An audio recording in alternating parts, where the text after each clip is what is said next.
नमस्कार दोस्तों, धर्म रहस्य चैनल में आप सभी का एक बार फिर से स्वागत है।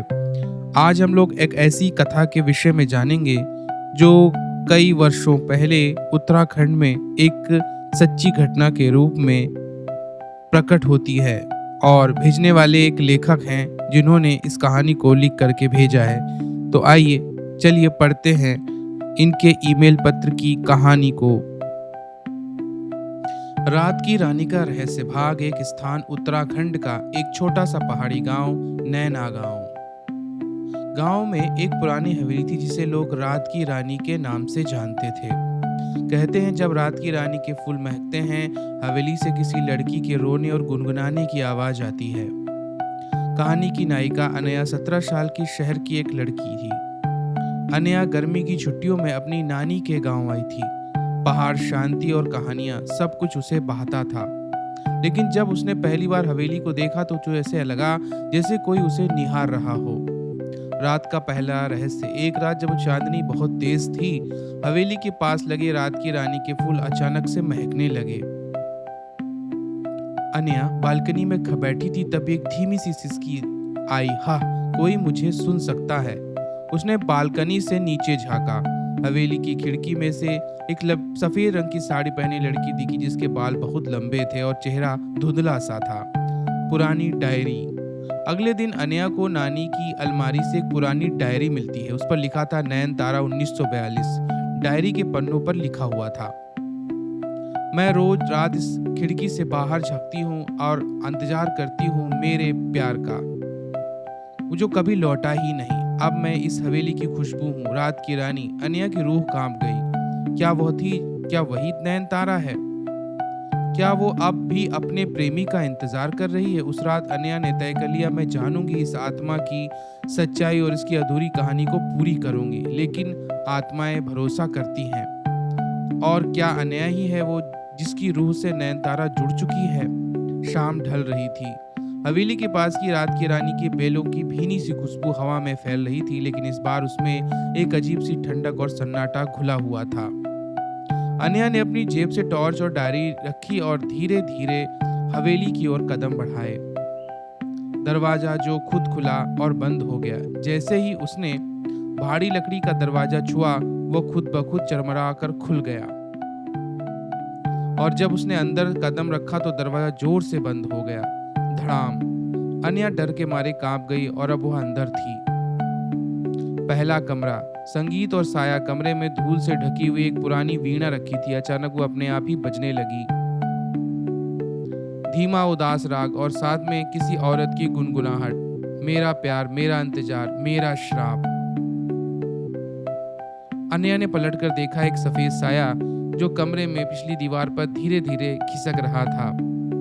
डायरी की अगली पंक्ति खुलती है अपने आप। अनया की जेब में रखी नैनतारे की डायरी के पन्ने पलटने लगे और वहीं रुक गई जहां लिखा था, उस रात जब उसने कहा था कि वो लौटेगा, वो झूठ था। मैं इंतजार करती रही और जब मेरी आत्मा ढूंढ रही थी तो इस हवेली में फिर कैद हो गई।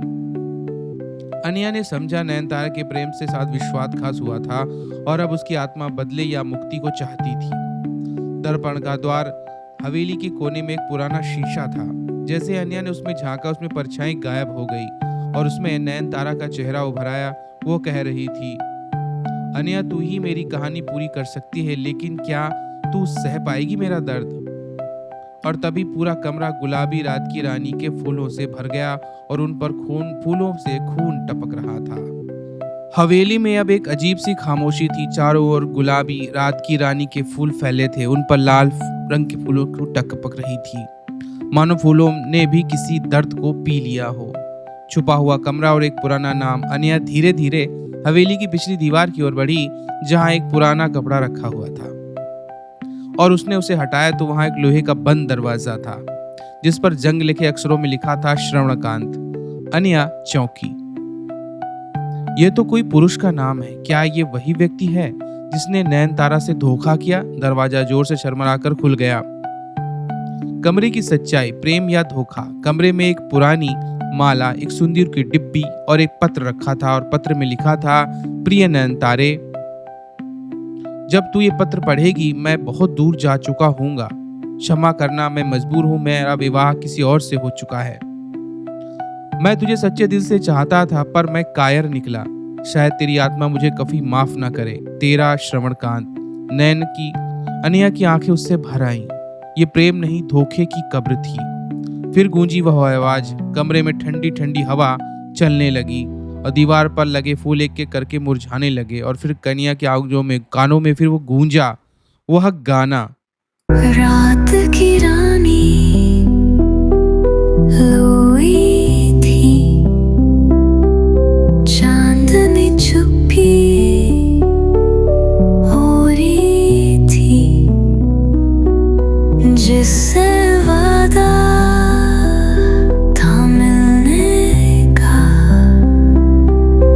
उसने कसम ही तोड़ी थी। मैं इंतज़ार में चलती रही, कंधों ने सब कहती रही, वो आया नहीं, परछाई बनी, अब हर रात मैं चलती रही। वो चुनरी जो सिंदूर लिए थी, अब राखों से थांकी है, जिस दिल में बसाया था उसको अब नफरत वही धनी है। प्यार से जो तोड़ा मुझे अब हाय रोएगा, मेरी हंसी की गूंज से वो हर रात सोएगा। मैं इंतजार में चलती रही, दिन बोले सब कहती रही, वो आया नहीं, परछाई बनी, अब हर रात मैं चलती रही।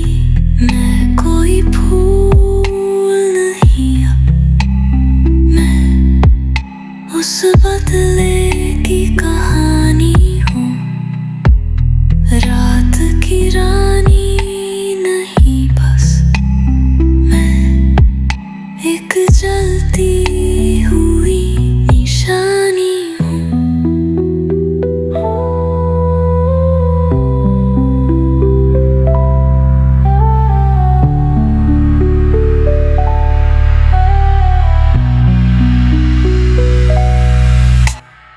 अब तू जान ही गई है मेरी पीड़ा, पर अब मुझे तभी फर्श के नीचे से एक तीसरे फूल का पौधा भी उग आया। सिर्फ एक फूल बेहद सुंदर, लेकिन उसकी खुशबू नशीली और भारी थी। जैसे ही अनया ने उसे छूने की कोशिश की, कमरे की दीवारें हिलने लगीं। एक रहस्यमयी द्वार जमीन से उभर आया। शायद ये था उस आत्मा के श्राप का मूल केंद्र। तहखाने की सीढ़ियां अंधेरे की और अनया ने टॉर्च जलाई और धीरे धीरे सीढ़ियां उतरी। नीचे चारों ओर घना अंधेरा था, सिर्फ एक दीपक जल रहा था और सामने एक पलंग पड़ा था जिसके सिरहाने नयनतारा की तस्वीर जली हुई पड़ी थी। तभी हवा में एक धीमी कराहती सी आवाज गूंजी, तू आ ही गई, अब देख मेरी आखिरी पीड़ा। बीते वक्त की झलक अचानक उस कमरे में चारों ओर से धुंध उठी और अनया के सामने 1942 की रात जीवंत हो उठी। नयनतारा दुल्हन के रूप में सजी थी, दीप जल रहे थे। वो खुशी से श्रवणकांत का इंतजार कर रही थी, लेकिन घोड़ी नहीं आई, ढोल नहीं बजा, बल्कि एक चिट्ठी हवेली के दरवाजे से टकराकर गिर पड़ी। नयनतारा ने उसे पढ़ा और चुपचाप जाकर अपनी शादी की वेदी में ही उसने आग लगा ली और खुद उसी आग में समर्पित हो गई। उसने अपने आप को ही जलती चिता में जला लिया था। श्राप का जन्म मरते समय नयनतारा की आंखों से आंसू का रक्त गिरा। उसने देखा था श्रवणकांत उसी लड़की से विवाह कर रहा था। मैं ना मरी हूँ ना जी रही हूँ, अब ये हवेली मेरा है और मेरा श्राप, मेरी छाया। अन्या पर आत्मा का प्रभाव। अन्या की आंखें फिर से जलने लगी, उसके हाथ कांपने लगे और दीवार पर नयनतारा का चेहरा उभरा। अब तू मेरे लिए वो कर सकती है जो मैं खुद नहीं कर पाई क्या? अन्या बोली। श्रवणकांत का वंशज आज भी इस गांव में है, मुझे उसका सामना चाहिए, मेरी मुक्ति तभी होगी। खुलता है एक नया रहस्य और तभी नयनतारा ने कहा, और तू अन्या नहीं, तू मेरी बहन सुहाना है जिसे छोड़ दिया गया था। तेरे शरीर में मेरी पुकार ने फिर से जन्म लिया है, और जब मेरी सांस थम गई, क्या ये सिर्फ आत्मा की कहानी थी या एक पूरा पुनर्जन्म जुड़ा हुआ था इस रहस्य से? रहस्य की अगली कड़ी में वो लड़का सुबह जैसे ही हवेली के दरवाजे खुद ब खुद खुल गए और नैना बाहर आ गई। उसका चेहरा अब शांत था और उसके अंदर कोई शक्ति जाग चुकी थी। तभी स्कूल ट्रिप्स में शामिल लड़कों में से एक लड़का सामने आया, आरव। वो वही था जो बार बार उस हवेली की तरफ खींचा चला जाता था और उसके सपनों में एक ही दृश्य बार बार आता था, जली हुई चुनरी में से कोई स्त्री उसे घूर रही हो। नयनतारा की पुकार। आरव के लिए रात फिर भारी हो गई। नयनतारा की आत्मा ने अनया से कहा, उस हवेली लाओ, उसकी रगों में वही खून है जिसने मुझे तोड़ा था। अब या तो वो क्षमा मांगेगा या मेरी पीड़ा भी उसे झुलसा देगी। अनया इस बात से कांप गई। क्या आत्मा की मुक्ति बदले से हो सकती है? आरव का सामना अतीत से, और अनया ने आरव को हवेली बुलाया तो वो पहले झिझका, पर फिर जैसे ही किसी अदृश्य शक्ति ने उसके पांव ही खींच लिए। जैसे ही वो अंदर गया, हवेली का दरवाजा बंद हो गया। दीवारों पर आग की लपटें और बीच में नयनतारा की धुएं से बनी हुई आकृति प्रकट हुई। श्रवणकांत के वंशज, आज तुझे वही पीड़ा दिखाऊंगी जो तूने मुझे दी थी। आरव जमीन पर गिर पड़ा। मैंने कुछ नहीं किया है। पुनर्जन्म की स्मृति। आरव को सच्चाई। नयनतारा ने उसे उसके पूर्व जन्म की झलक दिखाई। आरव ही श्रवणकांत का पुनर्जन्म था, पर इस बार वह भागा नहीं। वह नयनतारा के सामने खड़ा हुआ और बोला, अगर मेरा अतीत तुम्हारी आत्मा को बांधे हुए है तो मैं तुम्हारे सामने सिर झुकाता हूं। वो आगे बढ़ा और अपनी हथेली काटकर नयनतारा के तीसरे फूल पर टपकाया। मुक्ति का क्षण। फूल ने रक्त पीते ही तेज प्रकाश फैलाया। नयनतारा की आत्मा मुस्कुराई। अब मैं आजाद हूं। अब इस हवेली की रात की रानी फिर महकेगी, पर डर से नहीं, प्रेम से। हवेली का दरवाजा अपने आप खुल गया। बाहर सुबह हो चुकी थी। अनया और आरव बाहर निकले। दोनों अब एक दूसरे अपने अपने पूर्वजों की कहानी को समाप्त करके आए थे। गुरुजी, आपको जो लिखा है वह सिर्फ एक कहानी नहीं, यह एक जीवित अनुभव की तरह घटित हुई घटना है, लेकिन समय के साथ लोगों ने इस कहानी को भुला दिया है जो आत्मा को छूती है। इस कथा किसी सच्ची घटना पर आधारित है जिसमें मैंने नाम, जगह और स्थान बदले हैं, तो यह और विशेष बन जाती है। रात की रानी का रहस्य अब केवल एक कहानी नहीं है, यह एक चेतावनी, एक अनुभव और एक संपूर्ण रहस्यमयी प्रेम गाथा है। जय मां पराशक्ति। तो देखिए, इन्होंने रात की रानी के माध्यम से एक प्राचीन सत्य घटना को प्रकाशित किया। आशा करता हूं आपको यह कहानी अच्छी लगी होगी जो उत्तराखंड में घटित हुई है। अगले भाग में इसके आगे की कथा के विषय में जानेंगे। हमारे चैनल धर्म रहस्य को लाइक, शेयर और सब्सक्राइब जरूर करें। आप सभी का दिन मंगलमय हो। जय मां पराशक्ति।